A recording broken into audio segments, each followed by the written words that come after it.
రాకాలోకంకి స్వాగతం. ఈ కంటెంట్ మీకు నచ్చినట్టయితే లైక్ చేయండి, మీ బంధుమిత్రులకి షేర్ చేయండి.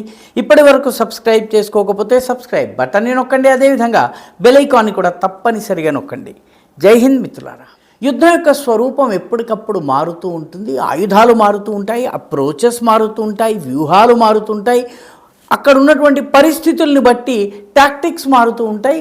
మొత్తం మీద యుద్ధము నిత్యము కూడా పరిణామము చెందేటటువంటి ఒక ప్రక్రియ.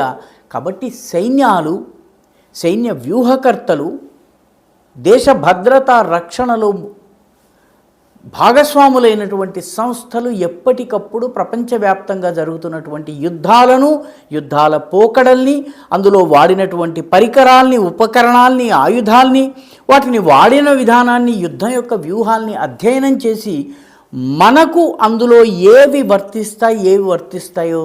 వర్తించవో గుర్తించి తదనుగుణమైనటువంటి ప్రతి వ్యూహాల్ని డెవలప్ చేసుకోవలసినటువంటి అవసరం ఉంది. ఇటీవలి కాలంలో గత ఏడాది రెండేళ్లలో జరిగినటువంటి యుద్ధాల నుంచి అనేక గుణపాఠాలు మనం నేర్చుకోవచ్చును. ఉదాహరణకి ఆర్మీనియా అజర్బైజాన్ యుద్ధంలో బలమైనటువంటి ఆర్మీనియన్ సైన్యాన్ని అజర్బైజాన్ సైన్యం కేవలము డ్రోన్లతో తుక్కు చేసేసింది. ఆర్మీనియన్లు తెల్లజెండా ఊపేలా చేసింది. నగోర్నో కారబాఖ్ అనేటటువంటి వివాదిత ప్రాంతాన్ని తన అధీనంలోకి తీసేసుకోగలిగింది. రష్యా యుక్రెయిన్ యుద్ధంలో కూడాను యుద్ధం జరుగుతున్నటువంటి తీరు కానీ, యుక్రెయిన్ ఉపయోగిస్తున్నటువంటి ఆయుధాలు కానీ, రష్యా వేస్తున్నటువంటి ఎత్తుగడలు కానీ ప్రపంచ యుద్ధ స్వరూపాన్ని మార్చేస్తున్నాయి. ఇజ్రాయెల్ వ్యూహాలు కొన్ని రకాలుగా పనికొస్తాయి. ఇజ్రాయెల్ యొక్క ఆత్మరక్షణ వ్యూహాలు కొన్నింటికి పనికొస్తాయి. అదేవిధంగా ప్రస్తుతం జరుగుతున్నటువంటి ఇరాక్ యుద్ధం కూడాను అధ్యయనం చేయవలసినటువంటి యుద్ధము. గత జూలైలో అమెరికా 12 రోజుల పాటు ఇరాన్ పైన దాడి చేసింది. దాని నుంచి పాఠాలను నేర్చుకున్నటువంటి ఇరాన్ ఈసారి యుద్ధ వ్యూహాన్ని పూర్తిగా మార్చేసింది. పర్యవసానంగా 1-2 రోజుల్లో కథ ముగిసిపోతుందన్న అమెరికాకి ఇప్పటికి 15 రోజులైంది. మ్యాచ్ డ్రా అవుతుందా లేక పూర్తిగా తామే ఓడిపోతామా తెలియనటువంటి పరిస్థితి. అమెరికా ఈరోజు ఈ యుద్ధంలోంచి ఎలా బయటపడాలో తెలియడం లేదు. ఇరాన్ పట్టినటువంటి పట్టు నుంచి అది బయటకు రాలేకపోతోంది. ఇరాన్ చూడటానికి ఓడిపోతున్నట్టుగా కనిపిస్తున్న అమెరికాని పట్టు బిగించింది. సో ఈ మొత్తము వ్యూహాలను అధ్యయనం చేసేందుకు మన భారత సైన్యం యొక్క ఆర్మీకి సంబంధించిన ఎయిర్ డిఫెన్స్ కమాండ్ ఇటీవల ఒక ప్రత్యేకమైనటువంటి ఎక్సర్సైజ్ని నిర్వహించింది. మామూలుగా యుద్ధం జరిగినట్టయితే మన ప్రత్యర్థి అయిన పాకిస్తాన్ కానీ, ఇటువైపు ఉన్నటువంటి చైనా కానీ, బంగ్లాదేశ్ కానీ ఏ తరహా దాడి చేయవచ్చును.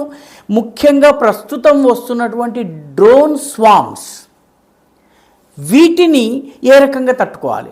డ్రోన్ల గురించి అందరికీ తెలుసు. ఏకకాలంలో అనేక డ్రోన్లు 150, 200, 2000, 10,000 డ్రోన్స్ని ఏకకాలంలో పంపించడం ద్వారా మన రాడార్లని, మన సెన్సార్స్ని, మన కమాండ్ స్ట్రక్చర్ని, మన వెపన్స్ని, ఈ 4ంటిని కూడాను అయోమయ స్థితిలో పెట్టేసేసి వీటి మధ్యలోంచి ఒక మిసైల్ ద్వారా దాడి చేయించటము, లేకపోతే ఈ డ్రోన్లలో కొన్ని హఠాత్తుగా చాలా తక్కువ ఎత్తు మీద నుంచి వస్తాయి కాబట్టి డైరెక్షన్ని మార్చి 10 తరహాలుగా 10 డైరెక్షన్స్లో వెళ్ళి ఏకకాలంలో అనేక సైడ్ల నుంచి దాడి చేసేటటువంటి పరిస్థితి ఉంది. కాబట్టి డ్రోన్ స్వామ్స్ అనేది రానున్న రోజుల్లో చాలా కీలకంగా యుద్ధ వ్యూహాల్లో ఉపయోగపడేటటువంటి వ్యవహారం. కాబట్టి దీని డ్రోన్ స్వామ్స్, మన ప్రత్యర్థి అయిన పాకిస్తాన్ మన పైన డ్రోన్ స్వామ్స్తో దాడి చేసినట్టయితే మన రేడార్స్, మన సెన్సార్స్, మన కమాండ్ స్ట్రక్చరు, మన ఆయుధాలు, డ్రోన్లకి వ్యతిరేకంగా మనం ఉపయోగించేటటువంటి వెపన్ సిస్టమ్స్ ఇవన్నీ ఎలా పనిచేస్తాయన్నది అధ్యయనం చేయటం కోసము, వివిధ పరిస్థితులు అధ్యయనం చేయటం కోసము రాజస్థాన్లోని థార్ ఎడారిలో ఉన్నటువంటి పోఖ్రన్ ఫీల్డ్ ఫైరింగ్ రేంజ్లో ఒక ఎక్సర్సైజ్ని భారతదేశం యొక్క ఆర్మీస్ ఎయిర్ డిఫెన్స్ కమాండ్ ఇటీవల నిర్వహించింది.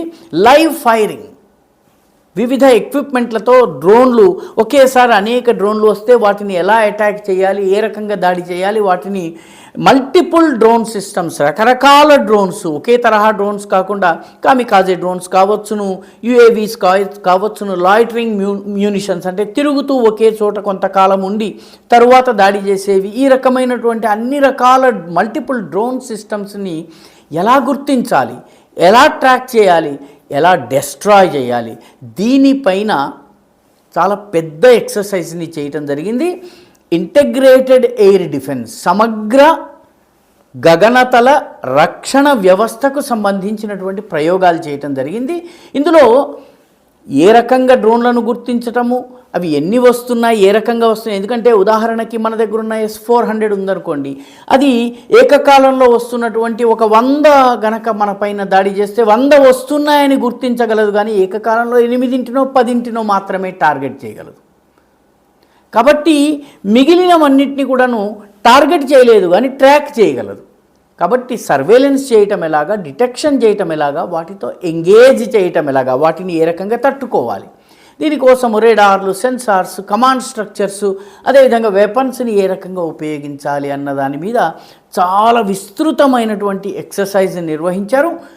రాజస్థాన్లోని ఈ పోఖ్రణ్ ఫీల్డ్ ఫైరింగ్ రేంజ్ ఏదైతే ఉందో ఇది చాలా పెద్దది. ఎందుకంటే ఇక్కడ హెలికాప్టర్లను వాడవచ్చును, పెద్ద పెద్ద ఆయుధాలను, ఆర్టిలరీ వెపన్స్ని, ఆర్టిలరీ సిస్టమ్స్ని, వీటన్నిటిని కూడా ఉపయోగించి వాస్తవ యుద్ధం ఎలా జరుగుతుందో ఆ పరిస్థితుల్ని సిమ్యులేట్ చేయటము, అంటే వాటిలాగా అటువంటి పరిస్థితులను సృష్టించి మన రెస్పాన్సెస్ని, మన యొక్క ప్రతిక్రియలను, వాటి వేగాన్ని, వాటి యొక్క ప్రభావాన్ని, అవి ఎంత శక్తివంతంగా పనిచేస్తున్నది అంచనా వేసుకోవడం కోసము, ఒక రకంగా వార్ గేమింగ్ చేయటం కోసము, వార్ ఎక్సర్సైజ్ చేయటం కోసము ఇక్కడ జరిగింది. ఈ లైవ్ ఫైరింగ్ జరిగింది. ఎందుకంటే డ్రోన్లతో ఒక పెద్ద సమస్య ఉంది. అదేంటంటే డ్రోన్లు యుద్ధం యొక్క ఖర్చుని పూర్తిగా మార్చేస్తున్నాయి. ఎసిమెట్రిక్, అసమానమైనటువంటి, ఏమాత్రం సమానత లేనటువంటి యుద్ధాన్ని తీసుకొస్తున్నాయి. ఉదాహరణకి మన దగ్గర ఉన్నటువంటి S-400 కావచ్చును, లేకపోతే ఎయిర్ డిఫెన్స్ సిస్టమ్స్ ఏవైతే ఉన్నాయో అవి మిలియన్ల డాలర్ల ఖర్చుతో కూడుకున్నటువంటి సిస్టము. ఒక యాంటీ డ్రోన్ మిసైల్నో దేన్నో మనం ప్రయోగించాలంటే మనం భారీ ఖర్చు పెట్టాల్సి ఉంటుంది. కానీ ఒక డ్రోన్ని తయారు చేయడానికి వాడికి 3 లక్షలు, 4 లక్షలు, 5 లక్షల కన్నా ఎక్కువ ఖర్చు కాదు. 3-4 లక్షల్లో తయారైనటువంటి వెపన్ని తట్టుకోవడం కోసము 30 కోట్లు, 300 కోట్లు, 500 కోట్లు ఖర్చు పెట్టినటువంటి వెపన్ సిస్టమ్ వాడడం వల్ల యుద్ధము కొనసాగినంత కాలము ఆర్థిక భారము ప్రత్యర్థి దేశం మీద పడుతుంది. కాబట్టి అలాంటి పరిస్థితి వచ్చినట్టయితే మన ఆర్థిక భారాన్ని తగ్గించుకునేందుకు మనం ఏ రకంగా చేయవచ్చునన్నది కూడా ఈ పోఖ్రణ్ ఫీల్డ్ ఫైరింగ్ రేంజ్లో జరిగినటువంటి ఎక్సర్సైజ్లో అధ్యయనం చేయడం జరిగింది.